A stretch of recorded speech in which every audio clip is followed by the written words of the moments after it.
자, 그럼 지금 시장을 어떻게 봐야 되느냐? 화두는 물가이기 때문에 인플레이션을 봐야 되고, 그래서 지금 현재 가장 중요한 지표는 유가다. 그런 측면에서 본다 그러면 최근의 조정은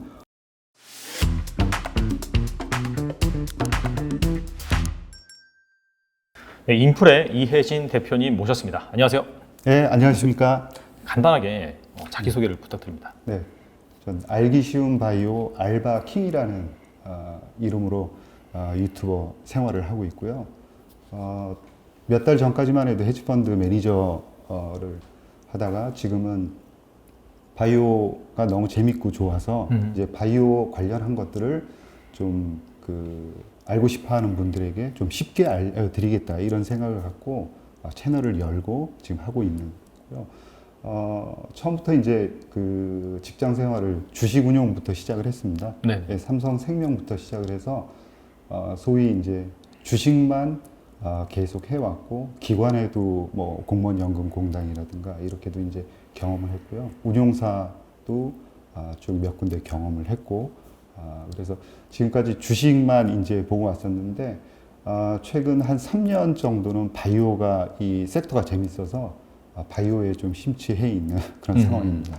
예. 그럼 거의 운영을 보니까 20년 넘게 그렇게 해오셨더라고요. 네, 한 28년 정도 했습니다. 그 바이오에 대해서 최근 3년간 되게 좀 좋게 보셨다라고 네. 하셨는데 네.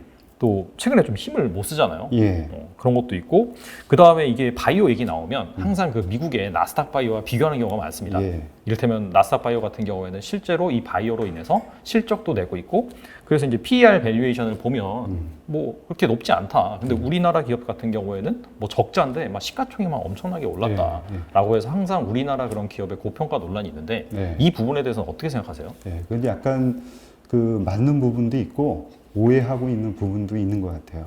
그러니까 이 말씀을 드리면 이해가 되실 텐데 미국에서 임상 3상을 하고 있는 업체들, 그러니까 항암제를 만들기 위해서 임상 3상 하고 있는 업체들 중에 한 600개 남짓이 어떻게 보면 중견 업체들입니다. 대기업들이 아니고요. 그거는 뭐를 의미하냐면 계속 돈만 쓰는 거죠.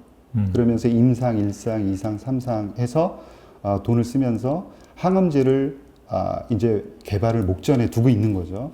그렇게 수많은 기업들이 이제 적자를 불구하면서 적자를 감수하면서 계속 연구 개발을 하고 있는 거고요. 대신 그런 이제 연구 개발을 이전에는 대기업 빅파마들이 해왔는데 그 역할들을 지금은 기술의 혁신이 있어서 어떻게 보면 제가 이제 조금 이해는 잘 안 되실 텐데 어떻게 보면 연구개발의 민주화가 생긴 겁니다. 그 전에는 독점이 있었어요.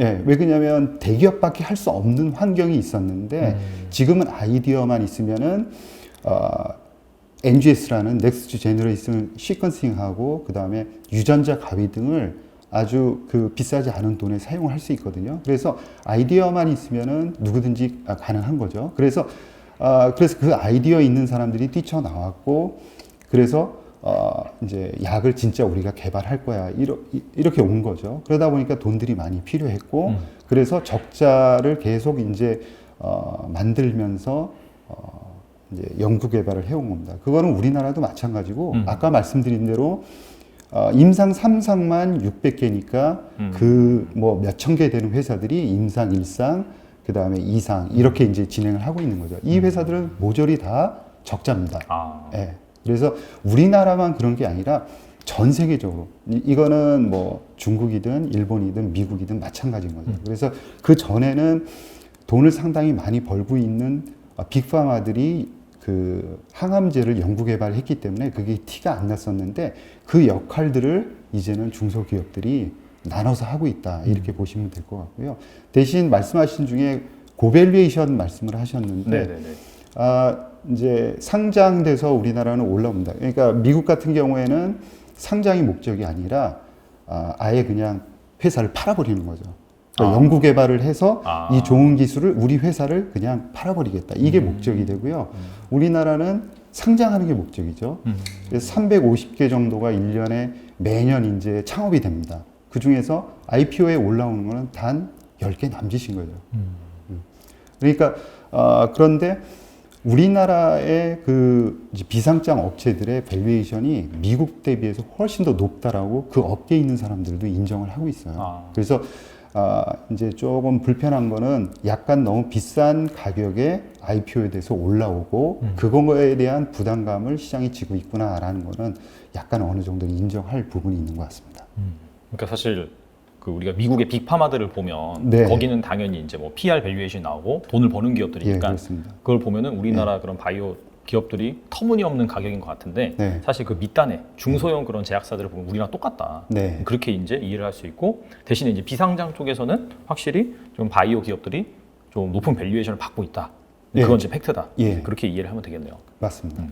그리고 사실 이게 제 기억으로는 2015년 그때부터 이제 바이오 기업들이 엄청나게 예. 주가가 오르고 예. 뭐 임상 개발한다 그러고 뭐 한미약품의 기술 수출부터 시작해서 그때부터 본격적으로 재조명이 됐던 것 같아요. 예, 예, 예. 근데 어떻게 보면은 그때랑 지금이랑 크게 다른 게 없는 게 그때도 사실 그 신약 개발에 대한 기대감 이게 이제 주가에 반영이 돼서 올랐고 지금도 사실 크게 다르지 않은 것 같아요. 그때 막 그렇게 기술 개발을 하고 임상을 진행하고 했는데 여기에서 뭐 대량의 그런 괜찮은 신약들이 나왔냐? 그건 또 아닌 것 같거든요. 네. 또 그런 차원에서 한때 또 되게 핫한 기업이었죠. 신라젠, 네. 그 헬릭스미스. 네. 한때 뭐 코스닥 시가총액 2위까지 올라갔었는데 임상 상상을 실패하면서 주가가 또 크게 조정을 받았습니다. 그래서 이걸 보면은 약간 시장에 어떤 생각을 가지고 있냐면 아 이거 삼상이 한계인가? 이상 끝나면 팔아야 되나? 약간 좀 그런 생각을 가지고 있거든요. 네. 이거 어떻게 생각하세요? 이거는? 근데 실질적으로는 거꾸로입니다. 뭐가 거꾸로냐면 네.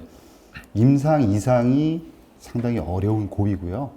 임상 이상을 이제 성공할 확률은 30%밖에 되지 않습니다. 그리고 그거를 POC라고 하는데 네.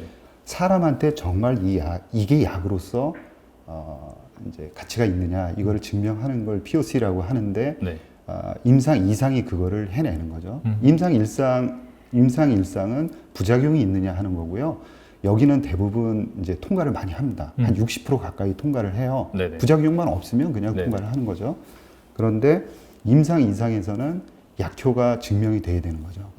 근데 약효를 증명하기 상당히 어려운 게 언뜻 이 메커니즘입니다. 왜 그러냐면 그 이제 비임상 동물 실험할 때는 우리가 대부분 쥐에다가 하지 않습니까? 네네. 그런데 임상을 할 때는 우리 사람한테 하죠. 네. 그러니까 이제 사이즈 차이도 나고 여러 가지 다른 거죠. 그래서 여기에서부터 오는 그 괴리감이 상당히 큰 겁니다. 그러니까 쥐한테 놓은 거를 사람한테 놓으면은 당연히 이제 부작용은 약간 덩치가 크니까 덜 할 수는 있는데 쥐한테 먹혔다 그래서 과연 사람한테 먹힐까 하는 거죠. 그게 임상 이상을 통과하는 겁니다. 그래서 그 약효를 발휘하기가 대단히 어렵고요. 마의 계곡이라고 얘기를 해요. 그래서 임상 일상 통과될 때는 대개 주가가 한 1배에서 1배 반 정도 오르지만 임상 이상이 통과가 되면은 거의 3배 뭐 많게는 한 4배까지도 올라가는 거죠. 임상 원래 이제 저도 이해를 못하는 게 네. 임상 3상이 통과될 확률은 58%예요. 전체적인 그런 글로벌 제약사들 통계를 보면요. 그러니까 그 2019년 말씀하셨는데 그 안에 한 3-4개의 임상 3상 갖다 모조리 다 이제 후퇴를 한 거죠. 네네. 이해가 안 되는 거죠. 이럴 수 없는 확률상으로도 이해가 되질 않는 거죠. 그 중에 적어도 한 2개 정도는 약을 받았어야 된다라는 거예요. 그렇죠. 근데 지금 돌이켜 보면은 한마디로 하면 약간 미숙했다 이런 이제 표현을 들 수밖에 없습니다. 왜 그러냐면 임상을 할 때 임상을 계획 설계할 때 그 노하우는 굉장히 필요한 거죠.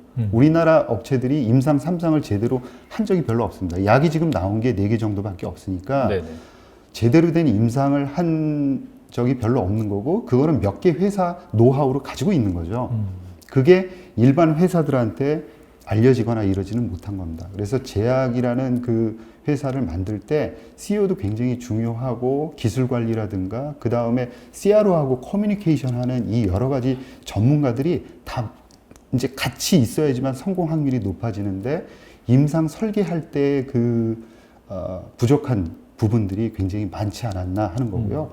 지금 생각해보면 좀 황당한 그 일들도 굉장히 많습니다. 약이 바뀌었다는 둥, 뭐 이런 거예요. 그래서 지금 보면은 한 2년 남짓 지났는데 굉장히 그런 부분에서는 성숙해 가고 있다라는 생각을 하고 있고요. 대신 이제 그 속도는 좀 느립니다. 왜 그러냐면 우리나라에서 바이오 기업을 아예 그 노하우 있는 기업을 인수해서 통째로 흡수하는 게 아니라 돈과 그 다음에 해외 네트워크가 부족하다 보니까 안에서 그거를 어떻게든 흡수를 하려고 해요.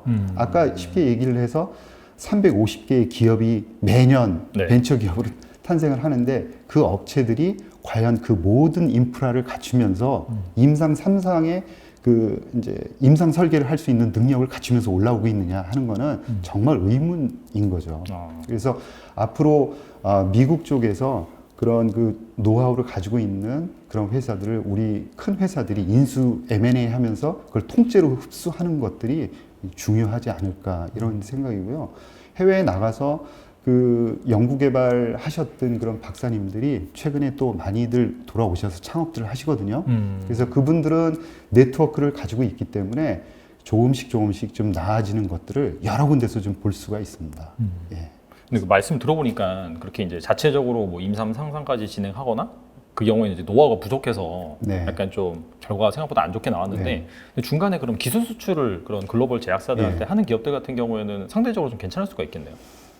기술 수출을 하고 싶다 그래서 사실은 기술 수출을 할 수 있는 건 아니고 기술 수출을 하는 기업의 거의 50% 이상이 비임상에서 해요. 그러니까 물질 단계에서 괜찮다는 게 빅파마에서 보면은 보이는 거죠.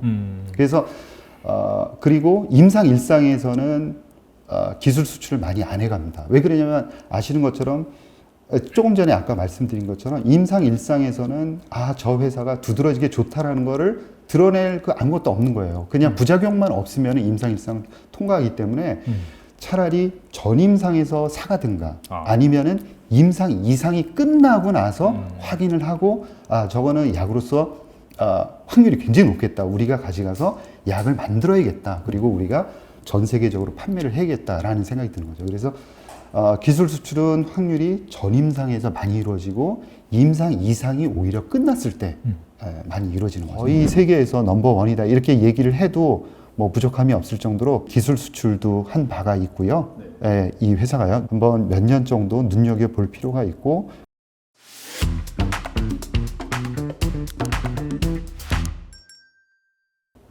그러면 또 임상 단계 이게 네. 되게 중요하다고 이제 제가 들으면서 생각이 되는데 이거 말고 또 바이오 기업을 볼 때 중요한 그런 부분이 있을까요?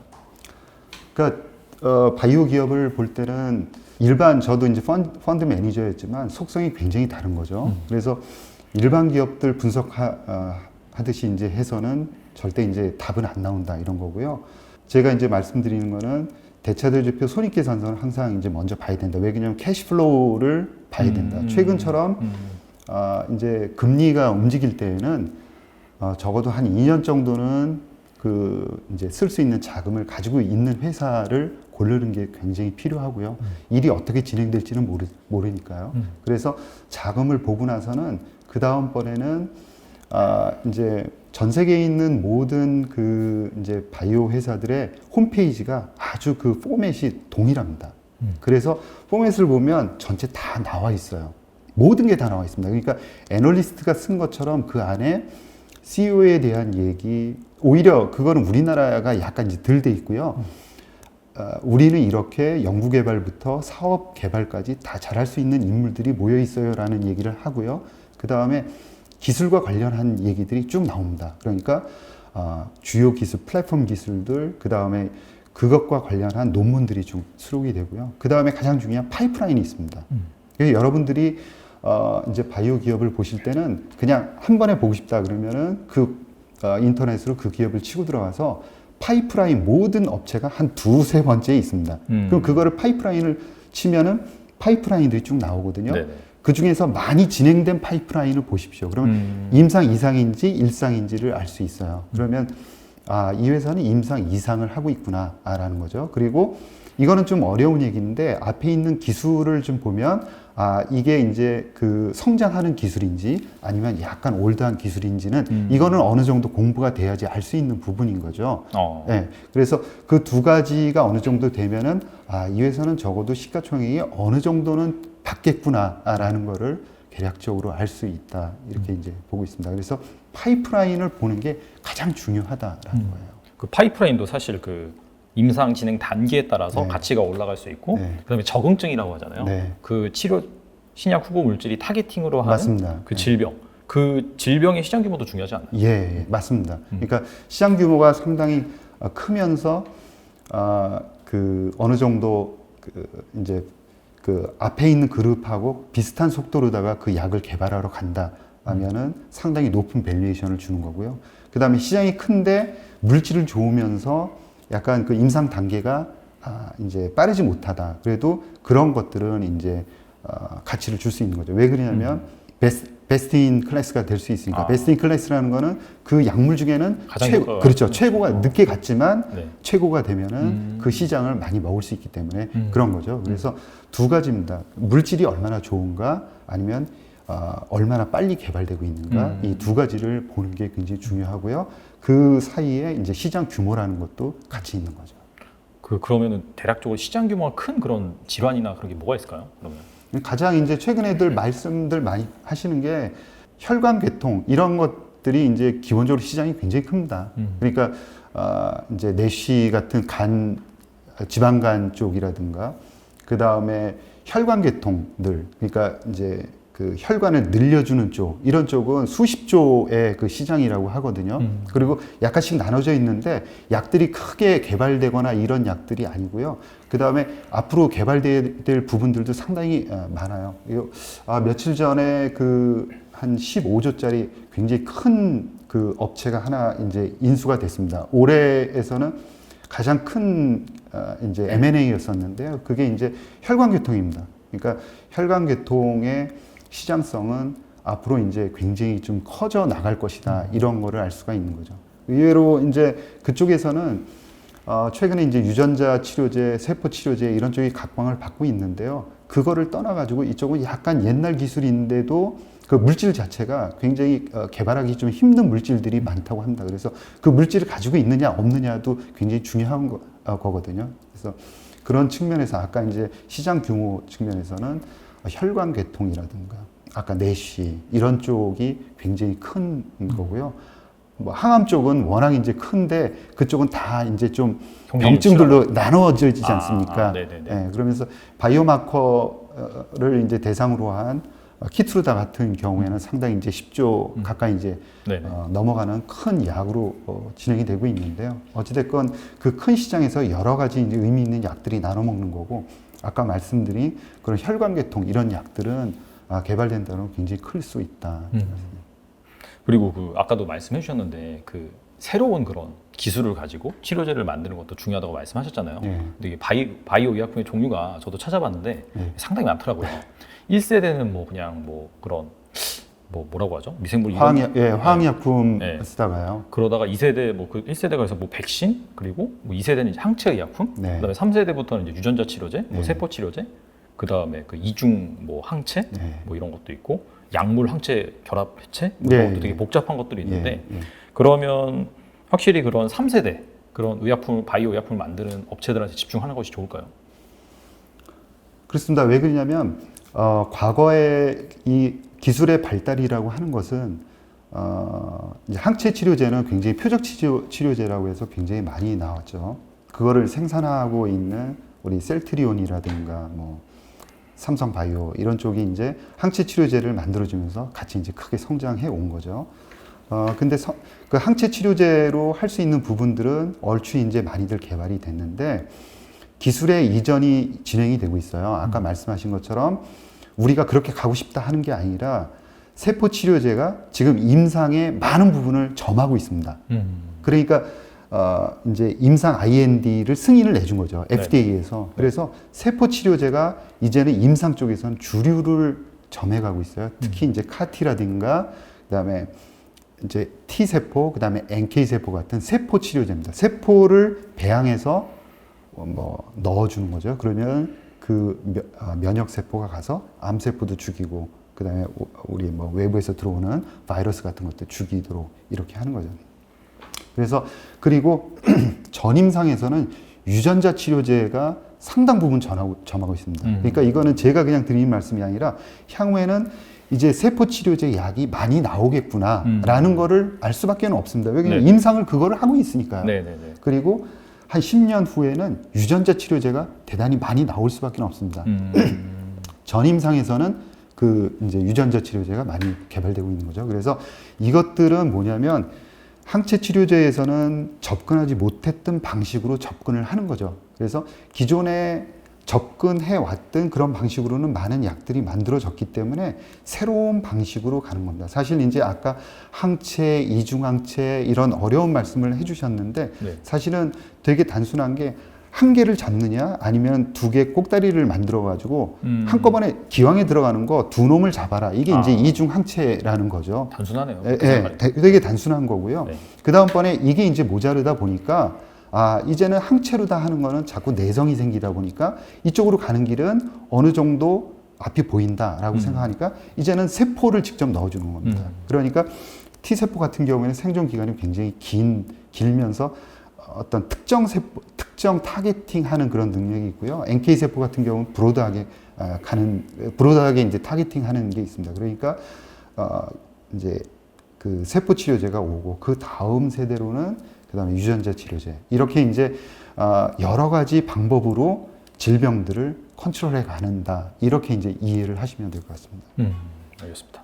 그러면 가장 어떻게 보면 중요한 그런 질문일 것 같긴 한데 임상, 이상 이게 이제 가장 어떻게 보면은 그 주가 상승의 기폭제가 될 수 있는 그런 부분이고 그다음에 뭐 후보물질도 되게 중요하다고 하셨고 그다음에 시장 규모 이런 것도 중요하다고 하셨는데 그렇다면은 현재 약간 이런 것들을 종합해봐서 약간 임상, 이상을 좀 진행하고 있는 그런 기업들 중에서 물론 이건 뭐 될지 안 될지는 사실 아무도 모르는 거니까 그럼에도 불구하고 조금 눈여겨볼 만한 그런 기업들이 있을까요? 지금 현 시점에서? 네. 지금 현재로서는 그런 조건들을 갖춘 회사들 녹십자 랩셀 있습니다. 녹십자 이제 조금 있으면은 GC셀로 녹십자 셀하고 이제 합병을 하게 되거든요. 네네. 그래서 아까 말씀하신 것처럼 이제 회사들이 돈은 못 벌면서 이제 돈을 많이 쓸 수밖에 없는 구조인데 이 회사는 자체적인 자금으로다가 연구 개발할 수 있는 능력을 갖춘 회사가 될 것 같아요.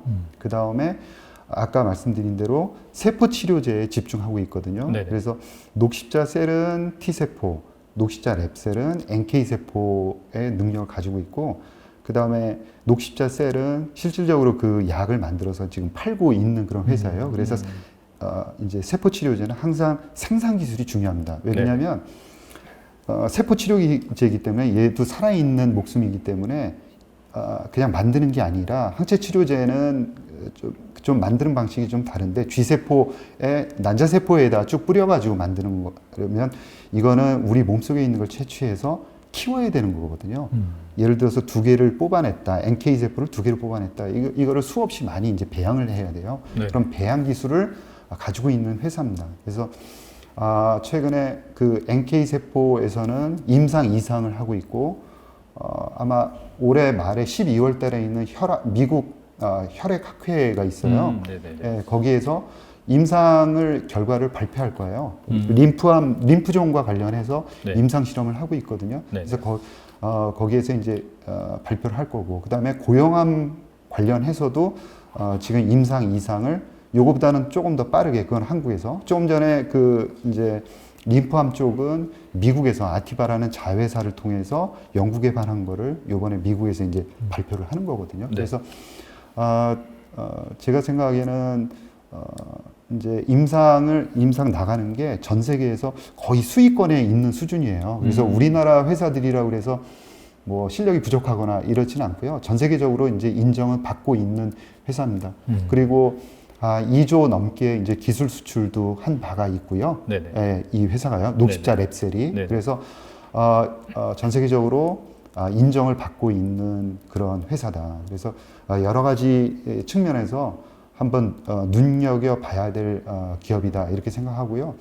향후 한 4, 5년 이게 이제 플랫폼 기술이기 때문에 제가 이제 눈여겨 보는 거는 아까 그 세포는 배양 기술이 중요하다 이렇게 말씀드렸잖아요. 근데 약만 되면 모든 거를 팔 수 있을 정도로 이제 대량 배양 기술을 완전히 지금 다 갖추고 있는 회사예요. 전 세계적이다 이렇게 봐야 될 것 같고요. 이 회사가 거의 세계에서 넘버원이다 이렇게 얘기를 해도 뭐 부족함이 없을 정도로 배양 기술 그다음에 냉동했다가 해동하는 그 기술까지 특허를 다 가지고 있습니다. 그래서 만약에 임상 이상이 잘 나오고 그렇다 그러면은 아마 림프암 쪽이기 때문에 림프암 쪽의 그런 그 환자들은 굉장히 목숨이 위중합니다. 그래서 조금 더 빨리 약이 나올 가능성이 굉장히 높아요. 임상 이상하고 조금 더 빨리 약이 이제 허가를 내줄 가능성이 있거든요. 그래서 한번 몇 년 정도 눈여겨볼 필요가 있고, 그 다음에 파이프라인이 굉장히 많습니다. 그래서 이제 플랫폼 회사라는 게 이렇게 파이프라인을 쭉 많이 들고 있고, 한 개가 성공하면 그 나머지 파이프라인들을 굉장히 좋게 볼 수밖에 없는 거죠. 왜냐하면 이 기술로 하면은 정말 되는구나라는 생각을 갖게 만드는 거죠. 네네. 그래서 그 파이프라인들의 가치가 전체 다 올라올 가능성이 있고요. 그러면서 아까 이제 기술 수출도 연속적으로 이제 될 가능성이 있습니다. 비임상일 때 2조짜리 기술 수출을 했거든요. 그렇기 때문에 다른 파이프라인들도 기술 수출이 될 가능성이 대단히 높다 이렇게 보고 있습니다. 네. 대표님께서 좀 너무 좋게 말씀해 주셔가지고, 근데 이거는 뭐 주가를 보장하는 건 전혀 아니기 때문에, 그리고 이제 가정이 임상을 이제 긍정적으로 이상을 통과했다는 그 가정 하에 좋다는 그런 말씀이잖아요. 그래서 항상 네. 그 아까 말씀드렸듯이 이상을 통과할 확률은 30%입니다. 네네. 그래서 7개는 떨어지고 30개는 붙는 거죠. 그런데 얼마나 그 전에 이제 제가 드리는 말씀은 그 전에 그 회사들이 쭉 해왔던 연구와 관련한 논문들이 있어요. 네네. 그 논문들을 보면은 어떻게 준비해왔고 어떤 기술을 확보를 하고 있고 하는 거. 아까 이제 NK 세포라 그러면 그 NK 세포를 활성화시키기 위한 여러 가지 그 배양 기술이 나올 수밖에 없는데, 그런 것들을 한두 개 그 논문으로 입증을 해 가면서 나온 데이터에 근거를 하는 겁니다. 그래서 그 데이터를 볼 때는 좀 자신감을 가져도 되지 않을까? 이런 측면에서 여러 기업들 중에는 우리나라의 기업들 중에 투자할 만한 업체 중에 꼽을 만하다. 이런 의미입니다. 들으셨죠? 이제 30%니까 그걸 감안하셔서 또 이렇게 추가적으로 더 연구를 해보신 다음에 의사결정을 하셨으면 좋겠습니다. 그 녹십자 랩셀을 말씀해 주셨는데, 혹시 이거 말고 좀 내년까지 좀 그런 주요한 이벤트? 그런 게 있을 만한 또 기업이 있을까요?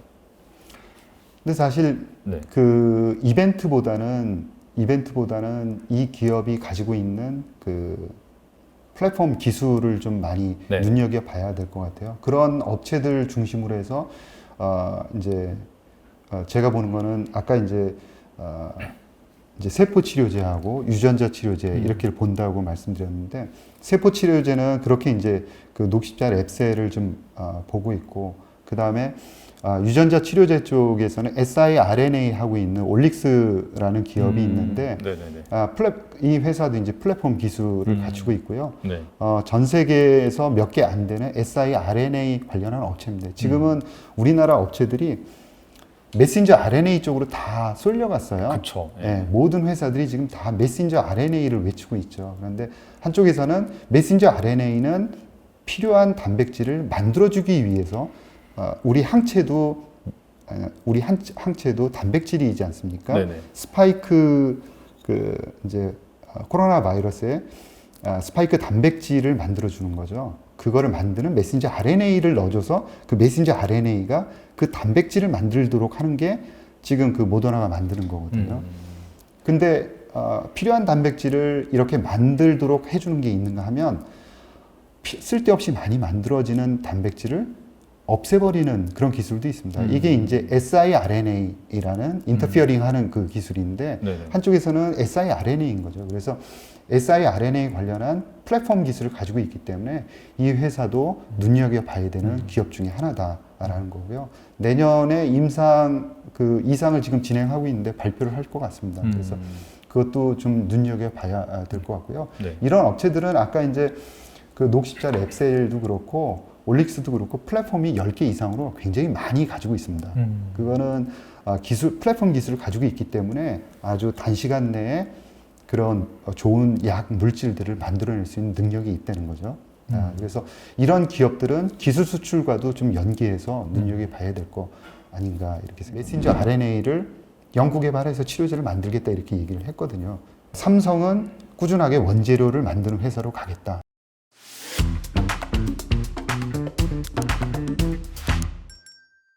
그 미국의 뭐 종양학회라든지 학회 이런 걸 말씀하셨잖아요. 네. 특히나 이제 이 바이오 투자하시는 분들 같은 경우에는 이 학회 스케줄을 좀 잘 알고 있어야 된다 네. 그런 말씀하시는데 네. 이게 왜냐하면 학회에서 뭐 발표한다 그러면 사실 주가가 좀 오르거든요. 네네. 그래서 약간 그런 학회 중에서 좀 주목을 해봐야 되는 그런 네. 학회가 또 뭐가 있고 그 다음에 스케줄링 뭐 매달에 하는지 그런 네. 부분 좀 알 수 있을까요? 뭐 여러분들 이제 굉장히 이제는 많이 아시는 JP 모건이 1월 달에 있습니다. 그 스타트를 끊는 거죠. 매년 1월에 하죠. 예, 예, 네. 예. 그래서 이제 JP 모건이 스타트를 열면서 과거에는 거기서 기술은 있는데 그 돈을 받고 싶은 그런 네. 벤처 기업들이 네. 많이 나와서 네. 우리 이런 거를 하고 있어요라고 이제 얘기를 한 거예요. 지금도 그렇게 이제 하고 있는 굉장히 큰 학회고요. 그 다음에 이제 암학회 11월 달에 있고요. 우리나라 회사는 네오 이뮤텍이라는 회사가 네네. 인터루킨 7이라는 그런 그것도 마찬가지로 이제 항체라고 보면 돼요. 우리 몸속에서 나오는 항체인데 그거를 약간 이제 조작을 하는 거죠. 좀 더 튼튼한 항체 네. 그리고 이제 T세포를 잘 활성화시키는 T세포를 도와주는 그런 이제 글로불린이나 물질인데 그걸 가지고 이제 이번에 다른 약물하고 같이 병용하는 걸로 이번에 나간다고 하고 그 결과를 이제 발표할 거고요. 아까 이제 말씀드렸듯이 미국 혈액암, 네네. 요 혈액학회 네네. 관련해서는 우리나라 그 녹십자 랩셀이 이제 그 아티바라는 자회사가 네. 아까 임상 1, 2상 갖고 림프암종 가지고 이제 그것도 마찬가지로 이제 NK 세포입니다. 네네. 그거는 제대열 쪽에서 탯줄에서 뽑은 NK 세포를 활성화시켜서 그것도 마찬가지로 이제 항체 치료제하고 같이 병용해서 이제 하는 거죠. 그래서 근데 이제 조금 그 조심스러운 거는 우리나라는 이벤트가 있다 그러면 이벤트를 기다리는 게 아니라 그 전에 이벤트 전에 이게 주가가 반영해요. 네, 그래서 기대가 많고. 네. 이거를 꼭 그렇게만 언제 있으니까 그 결과를 보고 이렇게 해야겠다. 이게 미국하고는 영 맞아떨어지지 않습니다. 그래서 그런 점이 조금 불편해요. 그래서 이제 좀 그게 이제 그렇게 이게 있으니까 기대를 해보세요. 이렇게 말씀드리기가 상당히 좀 불편한 거죠. 미리 주가들이 네. 많이 반영하고 아까 말씀드렸듯이 임상 이상이 결과가 나오는 게 70%는 떨어지고 30%는 붙는 이벤트니까 굉장히 불안하게 봐야 되는데 이거를 굉장히 호재로 바라보는 거죠. 그래서 그 전에 주가가 많이 올랐다가 네. 발표하기 일부 전에는 한 열흘 한 달 사이에는 주가가 그대로 다 떨어지는 거예요. 도대체 왜 올랐냐 이런 생각이 드는 거죠. 그래서 그런 점들은 여러분들께서 정말 주의해서 보셔라 하는 거를 말씀을 드리고 싶고요. 학회는 그런 학회가 있고 어떤 기업이 발표를 하는구나. 대신 여기서 발표하는 기업들은 의미 있는 성과를 냈을 가능성이 상당히 있으니까 초청을 받는 거죠. 그렇죠. 네, 네. 네네네. 그렇습니다. 알겠습니다. 그리고 최근에 이제 저희 바이오 그런 산업에 속해 있는 주요 기업들에 대해서 한번 질문을 드려볼까 하는데요. 그 코로나 백신 때문에 사실 엄청나게 화제가 된 그런 기업들이 있잖아요. 대표적으로 SK 바이오사이언스 네. 볼 수 있고요. 그 다음에 삼성 바이오로직스 같은 경우에도 뭐 CDMO 뭐 이런 사업자여서 그런 백신 생산을 담당할 것이다라는 그런 얘기가 계속해서 나오고 있는데 이렇게 좀 백신 때문에 뜬 그런 CDMO 사업자 이런 사업자들의 그런 전망은 어떻게 보시나요? 근데 질문 두 가지신 것 같은데요. 네네. 하나는 이제 제조합 단백질로 항체를 만들어요. 아까 이제 말씀드렸지만 SK가 지금 하는 거는 그 단백질을 아까 이제 단백질 자체가 항체거든요. 그걸 네네. 넣어주면은 이제 이물질이 들어왔다라고 생각을 해서 우리 몸속에서 항체를 만들어내는 거거든요. 목적은 그 단백질을 넣어주면 되는 겁니다. 네. 어떤 형태로 넣어줄지, 그냥 통째로 넣어줄지 아니면은 그 만드는 재료를 주고 우리 세포가 그걸 보고 그 단백질을 만들게 하든지 방법은 두 가지예요. 네네네. 예. 그러니까 다시 한번 말씀드리면 단백질을 만들어서 넣어줄지 아니면은 이 단백질을 만드는 그 원재료 메신저 RNA인 거죠. 네. 얘가 이제 단백질을 만드니까 얘를 넣어줄지 두 가지거든요. 근데 지금 요번에 이제 메신저 RNA가 이제 속도 차이에서 훨씬 더 빨랐지 않습니까? 만들어서 약을 이제 임상 실험까지 들어가는데 굉장히 빨랐어요. 왜 그러냐면 이건 화학입니다. 화학이라 굉장히 어떻게 보면 단백질을 만드는 것보다 단순한 과정이에요. 굉장히 단순한 거죠. 그 메신저 RNA가 화이자나 그 모더나가 만든 백신 그런 맞습니다. 원리 기술이죠. 예, 예, 맞습니다. mRNA라고 이제 표기가 되고. 예, 메신저 RNA라고 네. 표현을 하는 거죠. 네. 그러니까 우리 몸속에는 늘 엄청난 양의 메신저 RNA가 지금도 만들어지고 있는 거죠. 그 메신저 RNA라는 건 모든 걸 단백질을 만드는 거예요. 우리 네. 몸을 움직이는 건 다 단백질에 의해서 움직이는 거고, 우리 침도 단백질이고 모든 게 다 단백질이거든요. 그러니까 이제 뭐 여의도에 엄청난 사람들이 있는 것처럼 네. 주체는 단백질인 것처럼 그냥 단백질인 거죠. 단백질 많이 먹어야겠네요. 이게 이제 이 단백질을 만드는 거는 단백질을 우리가 이제 합성을 하니까요. 네네. 단백질을 만들기 위한 재료들을 우리가 먹으면은 그 바이러스를 대응하는 항체를 만들어 본 적이 없는 거죠. 그런 유전자를 가지고 있지 않은 거예요. 그러니까 그 유전자를 만들어 주는 거죠. 아니면은 표적 치료제를 만들어내는 게 지금까지의 그 삼성 바이오의 주업이었던 거죠. 네.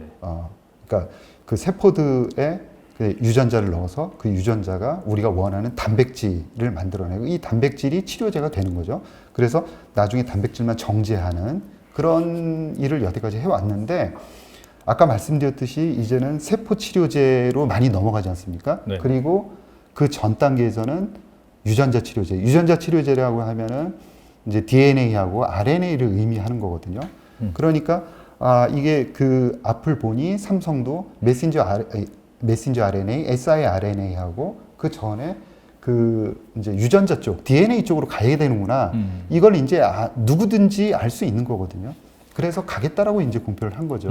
근데 이제 이쪽은 요번에 그 론자라는 스위스 회사가 너무 모더나하고 꽉 그 이제 잡은 거죠. 얘네들이 잡았고 그 다음에 이거를 자체 원재료를 자체 내에서 생산하는 게 자국 내에서 생산하는 게 너무 중요하다는 걸 미국이 알아버렸어요. 그래서 보스턴에 있는 MIT 중심으로 한 그 대학들이 모여서 대학 기업들이 모여서 우리 자체적으로 이제 생산을 하는 생산 시설을 좀 갖추겠다 이런 얘기를 했거든요. 그래서 약간 늦은 감이 없지 않아 있죠. 근데 삼성은 저력이 있으니까 하긴 하겠는데 세포 치료제에서는 후지필름이 너무 이제 막강하게 잘 하고 있고 그 다음에 그 이제 표준화를 열심히 해 나가고 있는 상황이고 지금 상황에서는 모더나와 론자라는 이 플랫폼이 어떻게 보면은 이 표준화가 될 가능성이 대단히 높고 따라서 이제 가격 경쟁력을 가질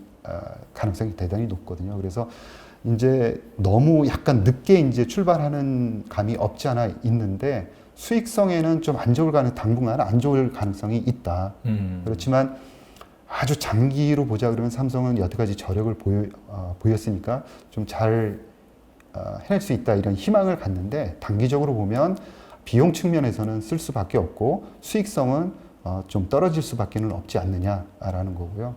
그런 측면에서 보면은 조금 더 일찍, 조금 더 발빠르게 이런 거였는데 조금 약간 늦은 감이 없지 않아 있는 거죠. 그래서 일단은 그리고 또 삼성 관련해서는 또 한 가지는 저렇게 이제 원재료 생산 쪽으로 나아간다고 그러면은 이제 그 신약 개발 쪽하고는 거리가 멀어진다고 봐야 되는 겁니다. 그러니까 저거는 삼성은 이제 세포 치료제와 유전자 치료제는 나는 이제 만들지 않겠다라고 선언한 거나 거의 마찬가지예요.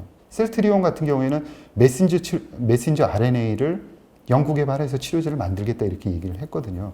그래서 어찌됐건 그 발로 들어선 거고 삼성은 꾸준하게 원재료를 만드는 회사로 가겠다 이렇게 공표를 한 거죠. 약간 길이 엇갈리고 지금 있습니다. 예. 근데 어떻게 보면 삼성 같은 경우에는 자기가 잘한 영역이 원래 그런 것들을 생산 제조하고 그런 것들을 잘 하니까 이쪽으로 그냥 가서 어차피 이제 뭐 CMO 같은 경우에는 현재 글로벌 생산 능력 1위긴 하잖아요. 네. 그래서 뭐 이런 측면에서 봤을 때는 뭐 어떻게 보면 선택과 집중을 잘한 거라고 볼 수 있을까요? 예, 그런 측면에서는 그렇게 볼 수 있습니다. 그런데 이게 이제 그 조금 더 알아봐야 되는데 기술 측면에서는 이제 아까 RNA라든가 메신저 RNA라든가 말씀드린 대로 이쪽이 그렇게 이제 상대적인 기술 난이도로 보면 그렇게 어렵지는 않다라고 얘기를 하거든요. 그런 측면에 있어서는 조금 더 일찍 들어가서 표준화하는 게 이제 대단히 중요하다 이런 얘기들이 많고요. 그 다음에는 이제 다품종 소량 생산이 될 가능성들이 있다. 세포 치료제나 이런 쪽에서. 그래서 네. 삼성이 잘하는 거는 대규모로 자금을 투입해서 생산 단가를 굉장히 빠른 속도로 낮춰가는 그런 생산 기술이잖아요. 그래서 그런 쪽에서 그 재주를 이제 100% 발휘하기에는 약간 이쪽에는 그런 허들이 좀 있지 않느냐라는 이제 얘기들을 하고 있어요. 그래서 그런 측면에서 본다 그러면 비용이 조금 더 많이 들어갈 것 같고, 그래서 그 이익은 조금 초반에는 훼손되지 않을까 이런 생각은 갖고 있습니다. 알겠습니다.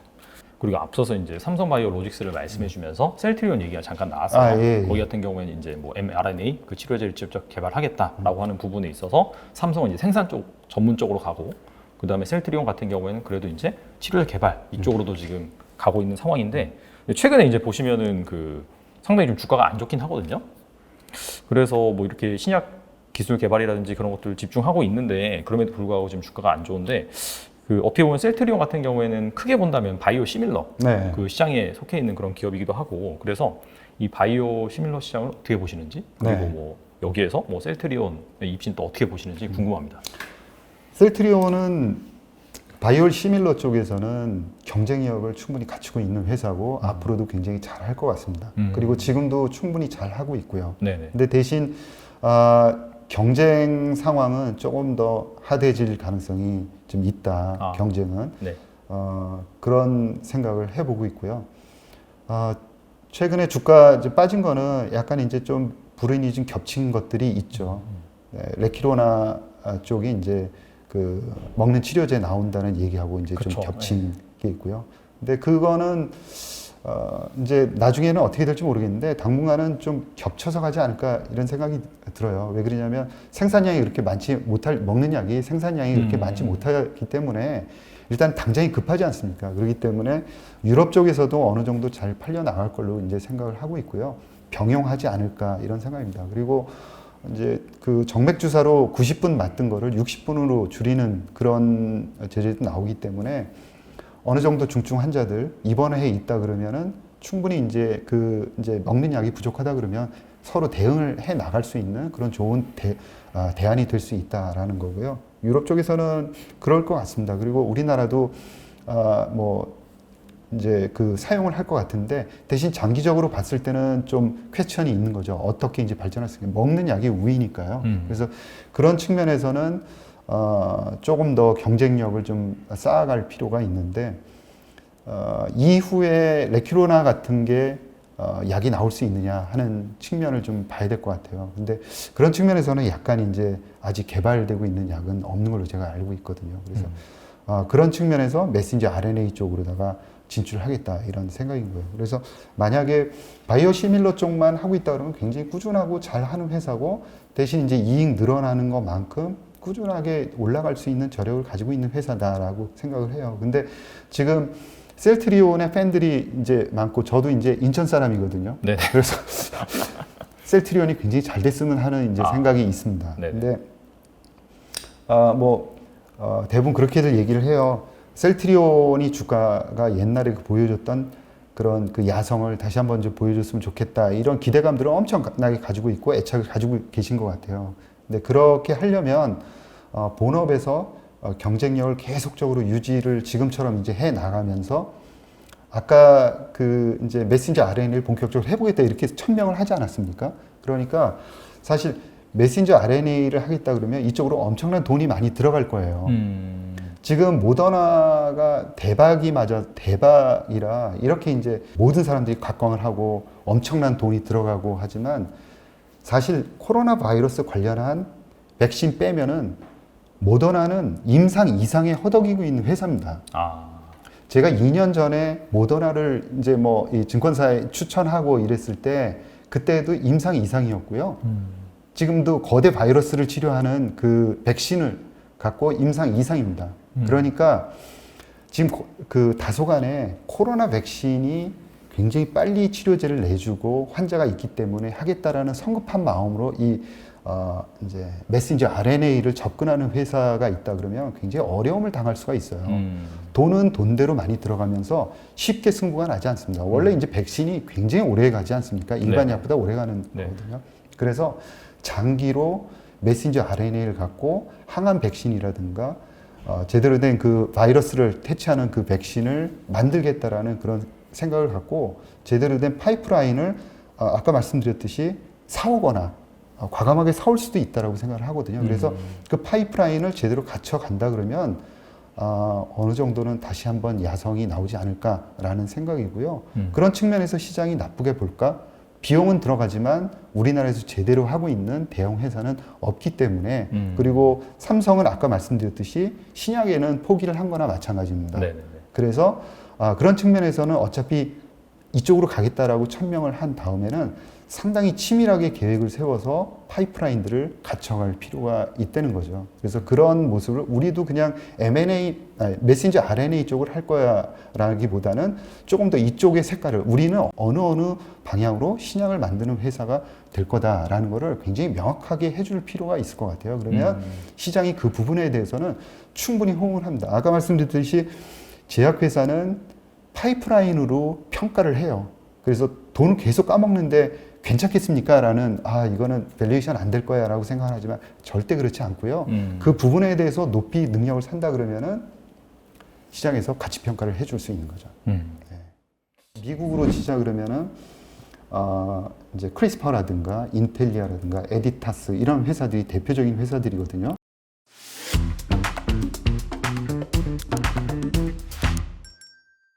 의료보험에서 이제 약의 그 비용의 일부를 지원을 하는 거죠. 네네. 이게 2023년까지로 되어 있거든요. 그리고 2023년에 다시 긍정적으로 검토를 해보겠다라고 하는 거니까 이 사람이 어느 정도는 좀 열려가고 있지 않나 이런 거고요. 우리나라는 지금 불법인 거죠.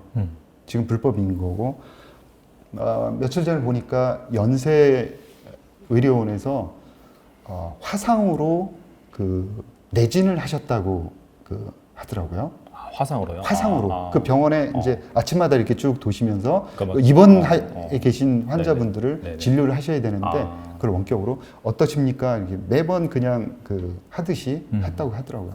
이게 큰 의미가 있지 않나 이런 생각이고요. 이게 먹히면은 환자하고 화상으로 대응하는 게 그렇게 불편하거나 어느 정도 한계는 있겠죠. 그런데 충분히 가능하지 않을까라는 생각을 가지고 있을 것 같고요. 우리나라에서 찾기에는 규제 산업이기 때문에 조금 빠르지 않나 이런 생각을 갖고 있고요. 아무래도 규제 산업이면서 데이터 산업이고 플랫폼 산업일 가능성이 굉장히 높지 않습니까? 그런 측면에서 그런 기술들을 가지고 있는 회사를 접근하는 게 좋을 것 같고 미국에서 일단은 찾는 게 좀 맞지 않나 이런 생각이에요. 네. 저도 이제 쭉 찾아보니까 아크G라고 이제 이제 ETF 있지 않습니까? 네네네. 아크 인베스트먼트에서 만든. 예. 아크 인베스트먼트에서 만든 지노믹과 관련한 거예요. 그러니까 지노믹과 이제 유전자와 관련한 그런데 그 부분이 이제 들어가 있더라고요. 좀 약간 지노믹과 관련이 있나 이런 생각도 해봤습니다. 근데 어찌됐건 그 회사가 지금 포트폴리오에 7%를 들고 있어요. 그러니까 아크G에서 이제 텔라독을 7%를 들고 있는데 이게 가장 많이 들고 있습니다. 최근에 아크G가 성과가 별로 안 좋죠. 근데 이제 3년 성과로 보면 가장 좋은데 최근에 이제 많이 떨어졌어요. 이제 지금 보고 저도 이제 이 텔라독의 비중을 얼마나 줄이나 계속 보고 있는데 어찌됐건 지금 캐시우드 이 양반은 이제 가장 좋게 보는 거죠. 텔라독을. 그래서 보는 이유는 있다. 왜 그러냐면 시장 점유율이 가장 높고 그냥 의사도 가장 많이 확보를 하고 있기 때문에 가장 의미 있게 볼 수 있는 회사다라고 저도 이제 생각을 하고 있어요. 그러다 우연히 보다 보니까 가장 많이 들고 있더라라는. 텔라독이 구체적으로 어떤 사업을 하는 업체죠? 지금 말씀하신 대로 이제 환자들하고 의사들하고 연결해 주는 플랫폼입니다. 그래서 이제 비용을 굉장히 떨어뜨리겠다라는 거죠. 그러니까 화상으로 이게 진료가 가능하게 진료를 가능하도록 하겠다라는 거죠. 그래서 이런 것들이 되려면은 이제 의료비가 지원이 돼야 되지 않습니까? 어차피 이제 의료보험이라는 게 미국에서는 65세 이상에서만 되고 그 이하의 이제 나이에서는 특별한 이제 질병이 있는 사람들만 따로 이제 관리를 하고 나머지는 이제 보험이 안 되는 거죠. 그래서 일반 보험에 그 보험회사에 그냥 제가 보험을 드는 거지 않습니까? 그래서 중요한 거는 65세 이상이 환자분들이 많고 이분들한테 이제 지급하는 그런 의료보험의 일부 혜택을 받을 수 있느냐 하는 게 그래야지만 비용이 이제 절감이 되니까요. 왜냐하면 미국은 상당히 의료 그 비용이 그쵸. 높지 않습니까? 엄청 높죠. 예. 높지 않습니까? 그것 때문에 이제 최근에 이제 약가를 낮춰라라는 이제 그 법안도 이제 만들고 있고 네. 그렇기 때문에 어찌됐건 그런 측면에서 본다 그러면 규제입니다. 그러니까 정부에서 오케이 그 의료보험의 혜택을 줄게라는 그런 것들을 지속하느냐 아니면 끊느냐에 따라 갖고 사업이 전체가 휘청휘청 되는 거죠. 그래서 지금까지는 전문가들이 그냥 긍정적으로 보고 있다라는 거예요. 우리나라 아직 열리지는 않았고요. 그래서 미국을 보는 게 당연히 맞다라고 생각합니다. 알겠습니다. 그리고 그 최근에 그 바이오 쪽 보면은 또 새로운 그런 기술 트렌드 중에서 유전자 가위라고 나오더라고요. 예. 그래서 뭐 이게 투자 관점에서 어느 정도의 그런 중요성을 가지고 있고 예. 혹시 뭐 이거와 관련된 뭐 눈여겨볼만 네. 국내 내지는 또 해외 네. 기업이 있을까요? 크리스퍼 카스9이라는 거는 제가 이제 그 채널을 하게 된 계기가 됐는데요. 아, NGS라는 기술하고 크리스퍼 카스9이 언제 그 현실화가 됐다. 현실화라는 거는 과학자들이 실질적으로 가지고 쓰면서 연구를 하는 거죠. 이거는 2010년 이후에 됐습니다. 그러니까 아까 네. 말씀한 게 정확히 맞으시는 게 네네. 2015년 이후에 네. 갑자기 바이오가 이렇게 떴다라는 게 네. 그게 연도수로 보면 2017년도입니다. 그래서 물론 이제 작년에 이제 노벨상을 받으시긴 했지만 크리스퍼 카스9이 논문을 발표한 거는 2012년도예요.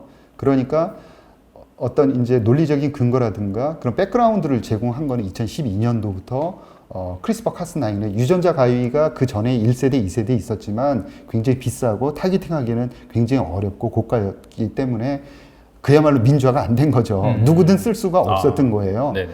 그 다음에 이 NGS라는 거는 염기서요. 우리 유전자가 염기로 이루어져 있는데 그 염기가 도대체 순서가 어떻게 되느냐를 알 수가 없었거든요.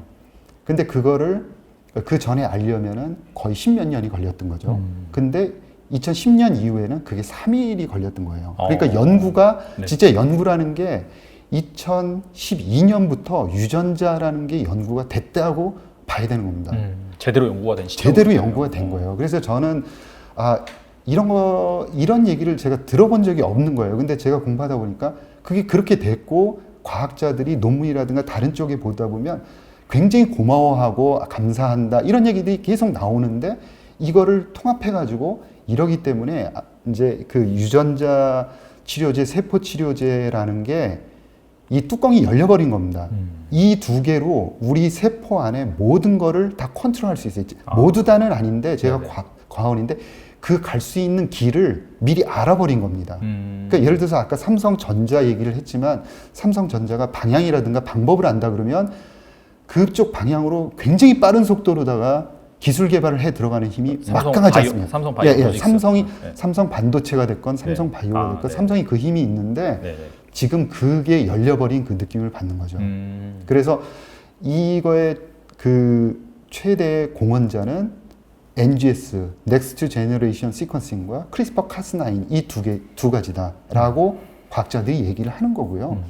그래서 이 두 개 특히 이 크리스퍼 카스9이라는 이 유전자는 거의 지금 그 이제 우리 몸속에 있는 유전자를 컨트롤해 나가는 방향들을 굉장히 잘 설정을 하고 있어요. 그래서 뭐 여기서 설명드리기는 굉장히 복잡하긴 한데 어찌됐건 지금은 제한적으로 자르거든요. 그 우리 DNA를 마음대로 자르고 싶은 대로 자르는 건 아닌데 그 자르는 방법들 중에서 굉장히 논리적으로 그 방법들을 찾아가고 있어요. 그래서 나중에는 오랜 시간이 지나지 않아서 아주 그 우리가 원하는 유전자 염기 하나로 타겟팅해서 바꾸는 기술이 반드시 나온다. 이렇게 되면은 굉장히 혁신적인 기술들이 나올 수밖에 없다. 지금은 어느 정도냐면 식물 쪽에서는 굉장히 그 식물 그다음에 뭐 생선 일본에서는 며칠 전에 보니까 이제 도미 중에서 굉장히 그 근육질의 도미를 이제 만들어낸 모양이에요. 도미가 근육질이니까 좀 상상이 잘 안 가. 네, 그러니까 굉장히 이렇게 보면 굉장히 통통하겠죠. 그래서 네네. 살찐 도미는 일단 크리스퍼 카스9으로 한번 잘랐구나 이렇게 아. 생각하는 게 맞을 것 같습니다. 그러니까 그 식물하고 그다음에 동물 쪽에서는 많이 활용이 가능한 거고요. 사람 쪽에서도 지금 임상 일상이 진행이 되고 있습니다. 근데 혈액암 쪽에서 많이 진행이 되고 있고요. 데이터가 이제 임상 일상 결과들 발표들이 이제 나오고 있는 상황이에요. 그래서 앞으로 1년, 2년 사이에 굉장히 그 독특한 방법. 아까 말씀드렸지만 아무도 접근하지 기존에 못했던 방식으로 하기 때문에 기존에 접근을 하지 못했던 희귀병들을 얘만이 컨트롤할 수 있거든요. 그 자체로 밸류에이션을 지금 높게 주고 있는 겁니다. 왜 돈도 못 벌고 아무것도 못하는 회사한테 이렇게 밸류에이션을 높게 주느냐 하면은 그 몇 조짜리 그 시장들에 굉장히 제일 가깝게 다가갔기 때문에 그 정도 밸류에이션들을 주는 거죠. 그래서 이런 기술들이 어떻게 발전하면서 어떤 부작용이 있는지 이런 것들을 체크해 나가면서 보시면은 아마 유전자 가위 치료제라는 그런 기업들, 뭐 미국으로 치자 그러면은 이제 크리스퍼라든가 인텔리아라든가 에디타스 이런 회사들이 대표적인 회사들이거든요. 인텔이요? 인텔리아라는 인텔리아. 인텔리아, 크리스퍼, 네. 에디타스라는 네. 겁니다. 각각의 좀 독특하고요. 좀 독특하게 이제 접근들을 질병들에 해 나가고 있습니다. 그래서 만약에 약이 크리스퍼 카스9 지금은 크리스퍼 카스9을 이제 겨우 유전자를 자르고 그냥 나오는 거에 그치는데 그 다음번에 이제 편집 기능이라든가 이런 쪽으로 개발들을 하고 있어요. 그래서 조금 더 다양한 파이프라인들이 나오면서 막 그 주가도 굉장히 많이 반영하지 않을까. 이게 그 몇 년 사이에 한 2, 3년 사이에 한 몇 배씩이 올랐습니다. 그래서 지금은 아까 말씀하셨듯이 주가가 조정은 일부 또 이제 같이 받고 이러는데 어느 정도 선까지 조정을 받을지 이거는 예상을 할 수는 없습니다. 그쵸. 왜 그러냐면 굉장히 스윙폭이 클 수 있으니까. 그런데 아까 말씀드렸듯이 이 유전자 가위라는 이 기술 혁신은 이제 이해가 잘 안 돼서 관심이 없을 뿐인 거지 AI와 AI 그다음에 일반 기술들과 맞물려서 가장 높게 성장하는 부분들이고요. 그래서 앞으로 2030년까지 어떻게 이것들이 2차, 3차 해서 성장해 나가는지는 정말 관심 있게 지켜봐야 되지 않을까 이런 생각입니다. 약간 유전자 가위 ETF가 있으면 좋겠네요. 기업 분석할 필요도 없이 그냥 거기에 투자하면 되니까 사실. ETF들이 그렇게 이제 유전자 가위만 해서 하는 쪽은 없습니다. 왜 그러냐면 그거는 굉장히 좋으신 질문인데 IP를 가지고 있는 회사들이 별로 없어요. 우리나라의 툴젠하고 미국의 대학 두 곳이 이제 가지고 있는 거거든요. 그래서 툴젠은 지금 그럼 우리나라 기업 중에서는 유전자 가위 관련이라고 볼 수 있겠네요. 그렇죠. 이제 올라온다고 얘기를 하는데 아직까지는 임상이 없어요. 네네. 내년에 임상이 들어간다고 해야 되는데 그래서 임상이 없고 대규모 기술 수출이 안 됐기 때문에 아직 보기에는 조금 그런데 저도 이제 눈여겨봐야 되는 IP를 들고 있는 굉장히 중요한 기업 중에 하나인 거죠. 네. 그래서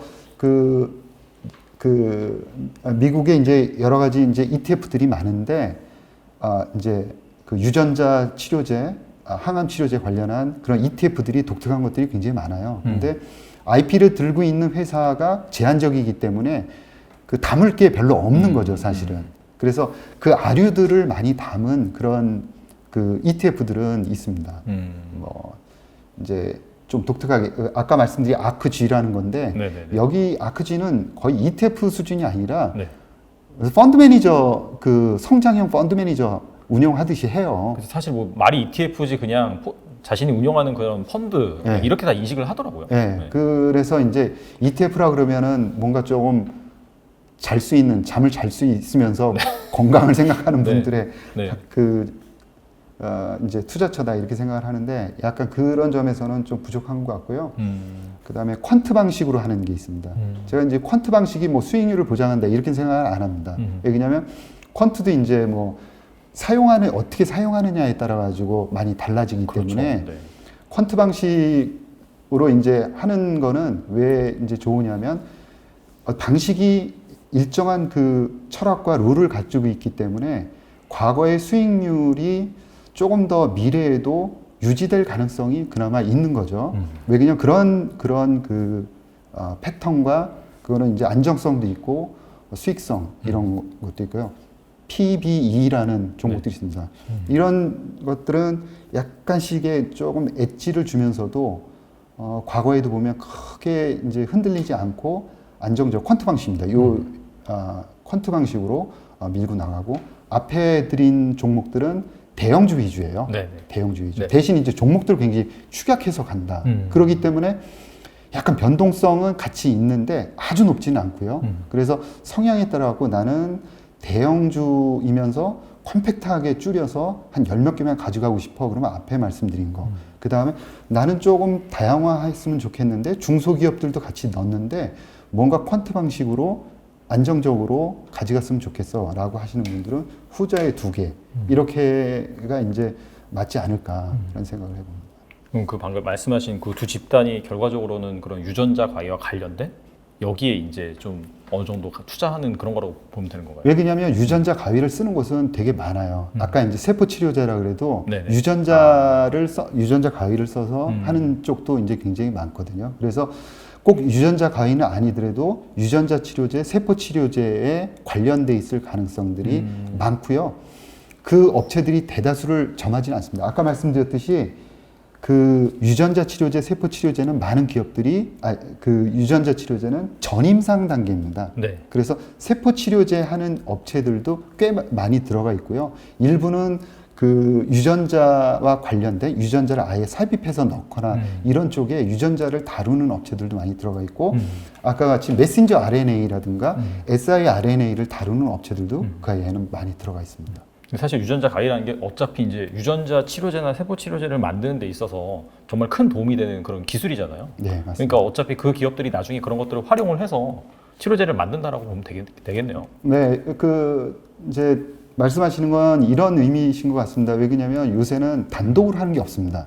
그래서 오픈 이노베이션이라 그래서 그 라이센싱을 굉장히 많이 합니다. 대형 회사가 부족한 부분들은 라이센싱을 많이 하는 거죠. 그리고 작은 회사들도 작은 회사들끼리 독특한 기술들을 같이 갖고 합니다. 그래서 파이프라인 중에서 어떤 우리만 하고 있다 이게 아니라 코웍을 하는 부분들이 굉장히 많습니다.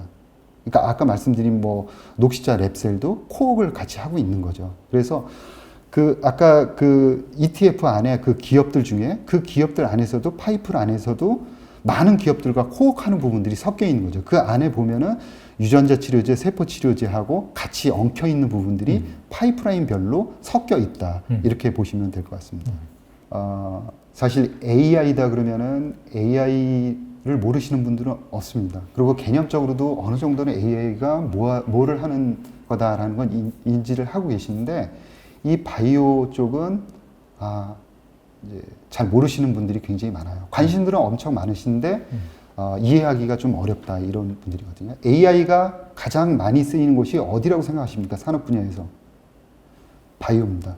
그거는 제 얘기가 아니라 설문조사를 과학자들한테 해도 바이오입니다. 왜 바이오인지 아십니까? 그냥 단순합니다. 돈이 되기 때문에 그렇습니다. 여기에는 우리 바이오 치료제로 만들어야 되는 그런 가상의 그런 시장들이 엄청나게 열려 있는 거죠. 약 하나당 몇 조짜리가 열려 있는 겁니다.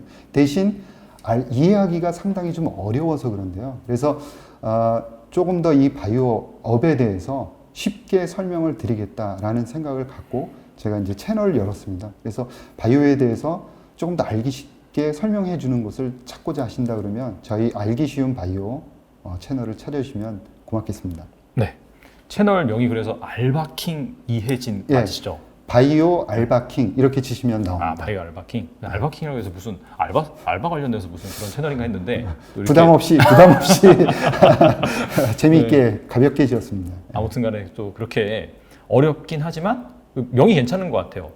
알바처럼 뭔가 쉽게 다가갈 수 있는 그런 이제 바이오 관련된 지식을 전해주시는 좋은 채널이니까 또 어떻게 본다면 사실 바이오가 너무 어렵기 때문에 또 잘 알고 있는 투자자라고 한다면 거기에서 네. 큰 투자 기회를 찾을 수 있을 것 같고, 저도 오늘 새로 안 사실인 게 사실 미래는 IT랑 바이오랑 이 두 개가 양대 산맥이다, 지속적으로 성장 가능한 그런 산업이라고 알고 있었는데, 사실 이게 동떨어진 게 아니라 또 이렇게 같이 융합돼서 쓸 수 있다? 그 부분을 잘 지목을 해주신 것 같아요.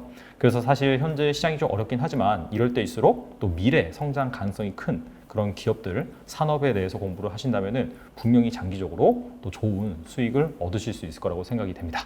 네, 오늘 이혜진 대표님 나와주셔서 감사합니다. 고맙습니다.